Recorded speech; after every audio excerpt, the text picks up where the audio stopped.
नमस्कार, सलाम वालेकुम, सत श्री अकाल, जय भीम, जौहर। मैं सुरेश कुमार, आप देख रहे हैं समाज और सत्ता। आज एक खास चर्चा हम करने जा रहे हैं और इस चर्चा के खास मेहमान जो हमारे साथ में बैठे हैं, माननीय किरण सावंत साहब, राष्ट्रीय अन्याय अत्याचार निवारण समिति के मुंबई अध्यक्ष हैं, जो समाज की लड़ाई लड़ रहे हैं। लोगों की जो समस्या होती है, जिनको न्याय नहीं मिलता है, वो न्याय देने का काम कर रहे हैं। और 2023 में 2024 में विधानसभा का चुनाव भी लड़ चुके हैं और राजनीति और सामाजिक व्यवस्था पर बड़ी पैनी नजर रखते हैं और यंग हैं, युवा हैं। तो साथियों, इनसे जानते हैं हम लोग कि आप जिस संगठन में काम कर रहे हैं, पार्टी हो या सामाजिक संगठन हो, तो इन्हीं से पहले परिचय करा लेते हैं। सर, अपना परिचय दीजिए हमारे दर्शकों को आप पहले। नमस्कार, मेरा नाम किरण सावंत, मैं राष्ट्रीय अत्याचार निवारण समिति मुंबई प्रदेश अध्यक्ष हूँ। हमारा जो संगठन है वो भारत मुक्ति मोर्चा, ये एजिटेशनल संगठन है, देशव्यापी भारतव्यापी संगठन है। उसके ये विंग है नेशनल एट्रोसिटीज प्रिवेंशन फोर्स, अर्थात राष्ट्रीय अत्याचार निवारण शक्ति, उसका मैं मुंबई का प्रदेश अध्यक्ष हूँ। धन्यवाद सर परिचय देने के लिए। सर, आप जो हैं समाज में भी काम करते हैं और पॉलिटिकल में भी आप काम करते हैं, और अब बहुजन मुक्ति पार्टी से लगा हुआ जो राष्ट्रीय अन्याय अत्याचार निवारण समिति एक संगठन है जो पूरे भारत में काम कर रहा है, जो मेरी जानकारी में है। मैं आपको इसी विषय पे सवाल पूछूंगा कि जो आप बहुजन मुक्ति पार्टी से भी जुड़े हुए हैं, बहुजन मुक्ति पार्टी से आपने चुनाव लड़ा, तो सर बहुजन मुक्ति पार्टी अभी जो भारत में काम कर रही है, किस तरह से काम कर रही है, उसका क्षेत्रफल कितना बड़ा है और वो पार्टी कितनी पॉपुलर है, और उस पार्टी का उद्देश्य क्या है? क्योंकि लोग आते हैं, वोटरों के पास जाते हैं, उनको अच्छे अच्छे वादे करते हैं, लेकिन उन वादों का अगर हम देखते हैं तो वो कुछ टाइम फीस हो जाता है उनका। तो आप क्या करना चाहते हैं पार्टी को? अगर आप सत्ता पे जाते हैं तो क्या करना चाहते हैं और कैसे इस संगठन को आप आगे देख रहे हैं? आपके चैनल के माध्यम से मैं बताना चाहता हूँ कि आपने जो सवाल पूछा है, मैं सन 2024 में महाराष्ट्र विधानसभा का चुनाव हुआ जी, और मैं खुद बोरोली विधानसभा से खड़ा हुआ था और वहाँ पर प्रचार प्रसार बड़े पैमाने पर हुआ, घर घर तक, जन जन तक। हमारे बहुजन मुक्ति पार्टी जो नेशनल लेवल की पार्टी है, उसका प्रचार हुआ, प्रसार हुआ और लोगों में विश्वास इतना बड़ा वहाँ पर। मेरे खुद के अनुभव के आधार पर मैं बता रहा हूँ कि लोगों का जो मुझे रिस्पांस आया वो ऐसा आया कि ये पहले राष्ट्रीय लेवल की पार्टी होगी और पहली बार हम लोग ने ये देखा कि आपने जो भी इस विधानसभा क्षेत्र में जो आपको विकास करना है वो आपने 500 रुपए के स्टैम्प पेपर के ऊपर लिख के दिए गए। और इससे हमको बड़ा विश्वास हुआ कि आप जैसे अगर युवा नौजवान लोग अगर इस एरिया में रहेंगे या भारत देश में रहेंगे तो सही मायनों में देश का विकास हो सकता है, अपने क्षेत्र का विकास हो सकता है। ऐसी प्रतिक्रिया लोगों के द्वारा हमको मिली जी।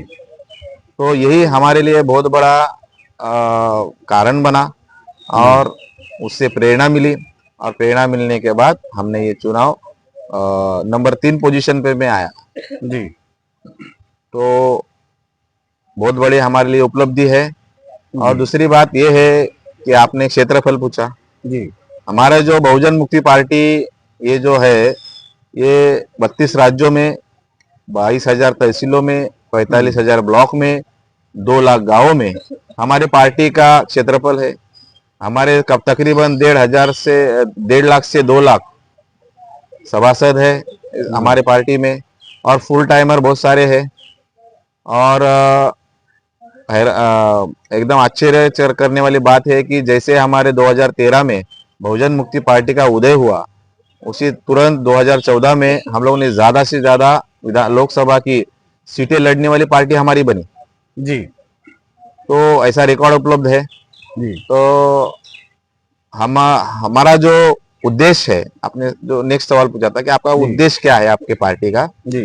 तो हमारा सबसे महत्वपूर्ण संविधान के उद्देशिका में जो लिखा है कि समता, स्वतंत्रता, बंधुता और न्याय पर आधारित समाज और राष्ट्र का निर्माण करना है, ये हमारा उद्देश्य है। कि जब तक व्यवस्था परिवर्तन नहीं होगा तब तक सत्ता परिवर्तन नहीं हो सकता है, और जब तक सत्ता परिवर्तन नहीं होगा वैसे व्यवस्था परिवर्तन नहीं होता है, एक दूसरे से ये पूरक है। तो इसलिए सर मैं थोड़ा रोकना चाहूंगा बीच में।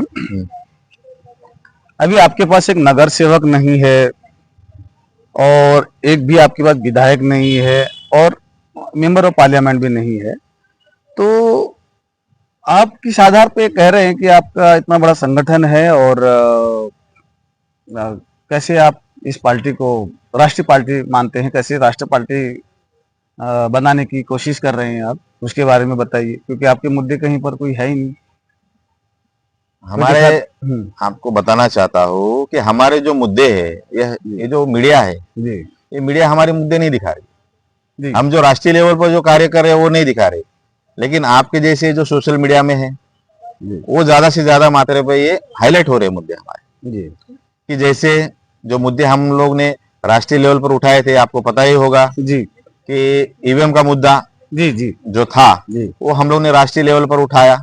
जी और आपने देखा भी होगा कि 24 अप्रैल 2017 को जी एक लैंडमार्क जजमेंट आया हमारे संगठन के द्वारा, सुप्रीम कोर्ट ने दिया था वो जी कि जितने भी देश में जो वीवीपीएटी मशीन लगेगी जी वो हमारे आदेश के अनुसार लगेगी। जी ये मीडिया ने दिखाया क्या? नहीं देखा, नहीं मीडिया में तो दिखाया। हमने देखा नहीं, आपने देखा भी नहीं होगा। नहीं देखा, उसके दिखाया पहले- नहीं तो देखेंगे कहाँ देखा। हाँ नहीं दिखाया। तो वही मामला है। और उसके पहले 8 अक्टूबर 2013 का जी और पारदर्शी चुनाव नहीं हो सकता है ऐसा स्पष्ट रूप से चुनाव आयोग ने लिखा है, और छानबीन करके लिखा है, ऑब्जर्वेशन करके लिखा है, सबूतों के आधार पे लिखा है। क्योंकि सुप्रीम कोर्ट ये सबसे बड़ा कोर्ट होता है, ये अदालत है देश की, कि उसके अंदर पूरी छानबीन करके ही डिसीजन लिया जाता है। तो हमारे कई लोग नेता है वो बोलते हैं कि ईवीएम मशीन में घोटाला नहीं होता है, तो क्या सुप्रीम कोर्ट के ऊपर तो नहीं नहीं, है? अभी तो सर राहुल गांधी बोल रहे हैं कि लिस्ट में गड़बड़ी होती है, तो मतलब ईवीएम के बारे में बोलते हुए नहीं दिखाई दे रहे विपक्ष भी आज। जो आपका आरोप है कि ईवीएम में घपला होता है, तो सबसे बड़ा विकल्प कांग्रेस है, जो राहुल गांधी यात्रा निकाल रहे हैं कि लिस्ट में गड़बड़ी है। इसका दूसरा मतलब क्या निकलता है? ईवीएम में कुछ गड़बड़ी नहीं है।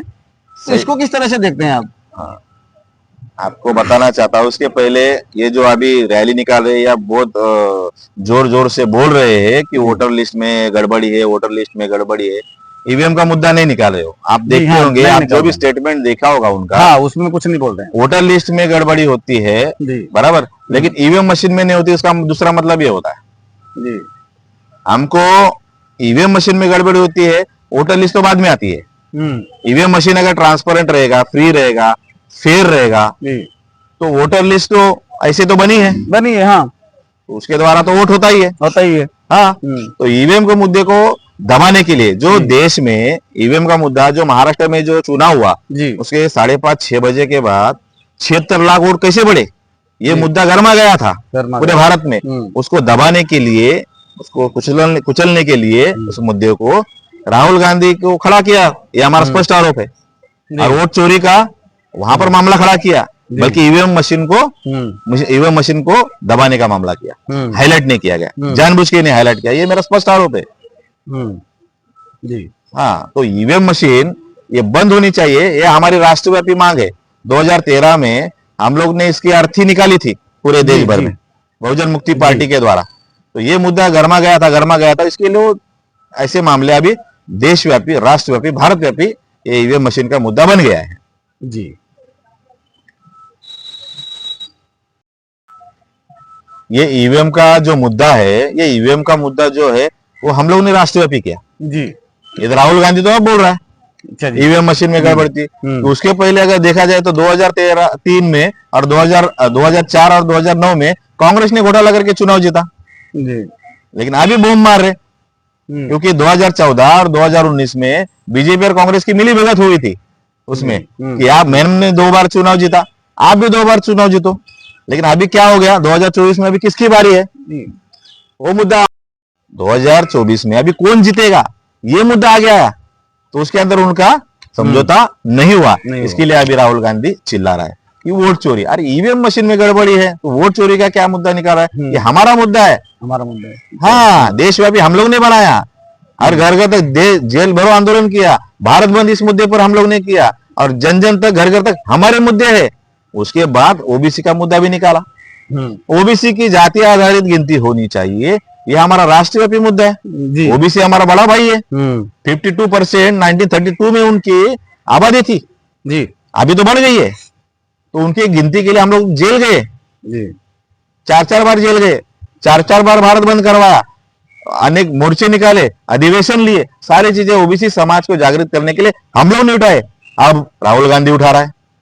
और बहुजन शब्द कभी जिंदगी में यूज नहीं किया, 70-75 साल में पड़ रहा है उनको, लेकिन अभी कर रहे हैं। मैं भी देख रहा हूँ, सुन उसके रहा हूँ। बिना उनकी राजनीति नहीं चल सकती है। जी ये बहुजन समाज 85 to 90% है, उनको लिए बगैर उनकी राजनीति नहीं चल सकती है। इसके लिए ये शब्द बुद्धा से लेकर अभी तक हम लोग ने यूज किया है, जी ये कांग्रेस ने नहीं निकाला है। पहले नहीं निकाला, कभी नहीं ये निकाला। हमारा तो उसके, शब्द है कि डॉक्यूमेंट हमारे में महापुरुषों, नहीं है। हाँ हमारे महापुरुषों का शब्द है, जी लेकिन उसको निकालना पड़ रहा है। लेकिन मैं इस वीडियो के माध्यम से बहुजन समाज को आह्वान करना चाहता हूँ कि आप दिशाभूल मत होइए, आप सतर्क रहिए, आप सावधान रहिए। ये बीजेपी और कांग्रेस और बीजेपी, राजाराम जाता है सीताराम आता है, सीताराम जाता है राजाराम आता है, नागनाथ जाता है सापनाथ आता है, सापनाथ जाता है नागनाथ आता है।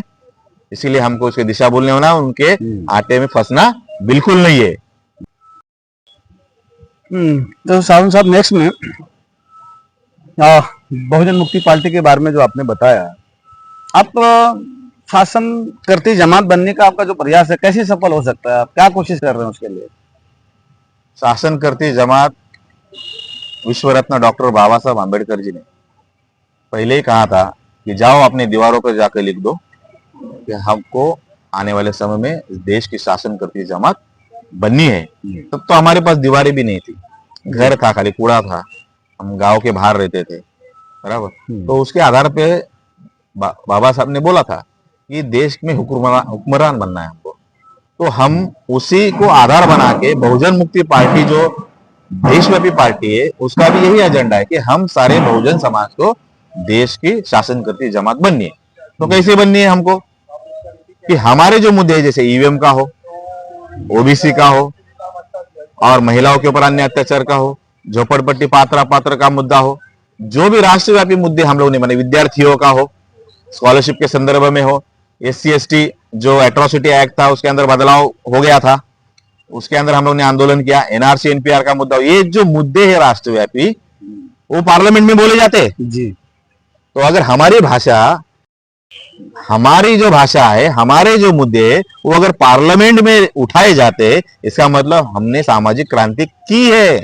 और जो सामाजिक क्रांति करता है वो राजकीय क्रांति भी करता है। और हम लोग क्यों नहीं आ सकते राजकीय क्रांति, राजकारण क्यों नहीं कर सकते, और राजनीति में क्यों हम लोग नहीं आ सकते, और हमारी सत्ता क्यों नहीं आ सकती है? आपका सीधा कहना है कि जब हमारे मुद्दे पार्लियामेंट में पहुंच सकते हैं तो हम क्यों नहीं पहुंच सकते, ये आपका कहना है सीधा?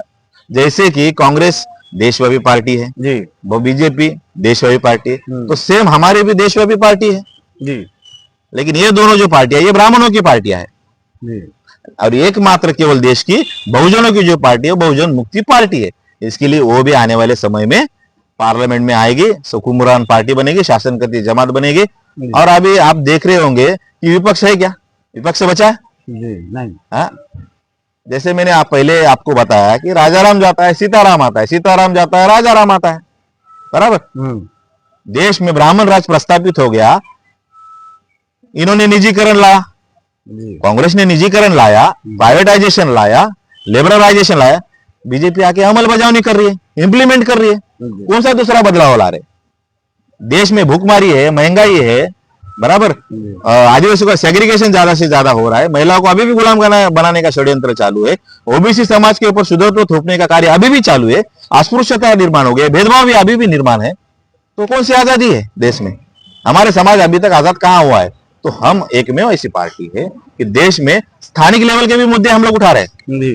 अभी बॉम्बे क्षेत्र में अगर आप देखा जाए, बहुत बड़ा बॉम्बे क्षेत्र है, 2.5 करोड़ से ज्यादा यहाँ पर जनता है। जैसे ज्यादा लोक संख्या ज्यादा समस्या, समस्या बराबर। तो उस सारी समस्या का समाधान हम लोग कर रहे हैं। इस मुद्दे को महानगर पालिका में उठा रहे, शासन प्रशासन में उठा रहे। हम लोग मंत्रालय पे अभी फिलहाल में एक महीने पहले हम लोग मोर्चा लेके गए थे जी ये अपने वैद्यकीय शिक्षण विभाग को लेकर। तो ये सारे मुद्दे को हम लोग क्या कर रहे हैं, समाज में लाने के लिए, और प्रस्तावित हमारे मुद्दे हो रहे और समस्याओं का समाधान हम लोग कर रहे हैं। हम लोग विपक्ष, सही मायने में हम लोग विपक्ष में, विरोधी दल में हम लोग है। कोई बताए हमको, आपके मीडियम से द्वारा में बताना हो, विपक्ष में विरोधी दल में कौन है? कोई नहीं है, अभी दिखाई नहीं दे रहा है। अगर दिखाई देता तो हमारे बहुजन समाज की जो समस्या है वो मिट जाती थी, बढ़ नहीं जाती थी। सबसे ज्यादा बढ़ी है इस दोनों में, 70-75 साल में तो ज्यादा बढ़ी है। अंग्रेजों के काल में तो इतनी नहीं थी हमारी समस्या, लेकिन अभी ज्यादा बढ़ गई। और हम लोग अभी हमारी जो मांग है, अगर आप बताना चाहते हो, आपके वीडियो के द्वारा भी और आपके चैनल के द्वारा मैं ये बताना चाहता हूँ, हमारी जो मांगे है वो ऐसी है कि आने वाले समय में ये ईवीएम मशीन वो बंद होना चाहिए। ईवीएम मशीन से बंद होकर जो हमारा जो लोक प्रतिनिधित्व जो कानून है, लोक प्रतिनिधित्व कानून के तहत बैलेट पेपर से चुनाव होना चाहिए, ऐसी हमारी मांग है। अगर चुनाव आयोग बैलेट पेपर से चुनाव नहीं करवाता है, मुक्त निष्पक्ष पारदर्शी चुनाव नहीं करवाता है, तो आने वाले समय में 29 और 30 में हम लोग ने देशव्यापी 6 लाख गांव का अभी संगठन बनाने का प्रयास किया है, कर रहे हैं हम लोग। तो चुनाव आयोग को हम आने वाले समय में हम लोग उसको पनिशमेंट देंगे और बहुजन समाज ही उनको पनिशमेंट देगा, बराबर। अगर उससे भी नहीं होता है तो चुनाव में हम लोग ईवीएम मशीन को तोड़ेंगे और फोड़ेंगे भी, और उसको उध्वस्त कर देंगे। क्योंकि वोट का आर्टिकल, संविधान का आर्टिकल नंबर 326 के तहत हमारे पूरे बहुजन समाज को, सारे लोगों को, भारत की प्रजा को वोट का अधिकार दिया है। 1 मैन 1 वोट 1 वैल्यू, और उस वोट के अधिकार पर ही लोकतंत्र टिका हुआ है, डेमोक्रेसी टिकी हुई है। हो रहा है, लोकतंत्र की हत्या हो रही है, लोकतंत्र को खत्म किया जा रहा है। तो हमारे सामने जो अवरोध निर्माण हुआ है वो केवल और केवल मात्र ईवीएम मशीन है। बैलेट पेपर से अगर चुनाव होता है, बड़ी समस्या है। आप जो बात कर रहे हैं, दुनिया में जिसने टेक्नोलॉजी को बनाई, बहुत, भारत तो इतना टेक्नोलॉजी में आगे नहीं है। बहुत से कंट्रियां जो हैं डेवलप करती हैं टेक्नोलॉजी को, वहां पर ईवीएम से चुनाव नहीं होते। जापान ले लो, अब अमेरिका ले लो, तो ऐसी कंट्री में ईवीएम से चुनाव नहीं होते। और जो दुनिया का सबसे बड़ा लोकतंत्र है भारत, तो यहाँ पर ईवीएम से चुनाव होना, ये आपका एक बड़ा आरोप है कि वो धांधली होती है और ईवीएम से चुनाव नहीं होना चाहिए, ये आपका मानना है।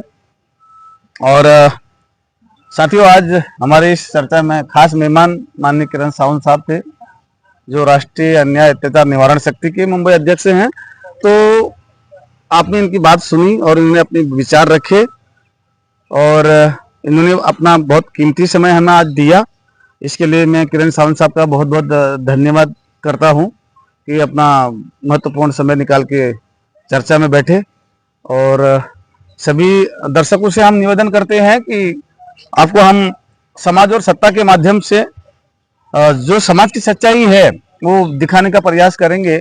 और इस चैनल को साथियों ज़्यादा से ज़्यादा लाइक और सब्सक्राइब कीजिए, क्योंकि समाज की खबर हम आपको दिखाने की प्रयास करेंगे तो उसी के आधार पर हमारा समाज ने हमारा साथ सहयोग करना चाहिए।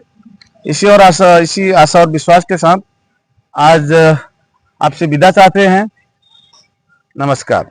धन्यवाद।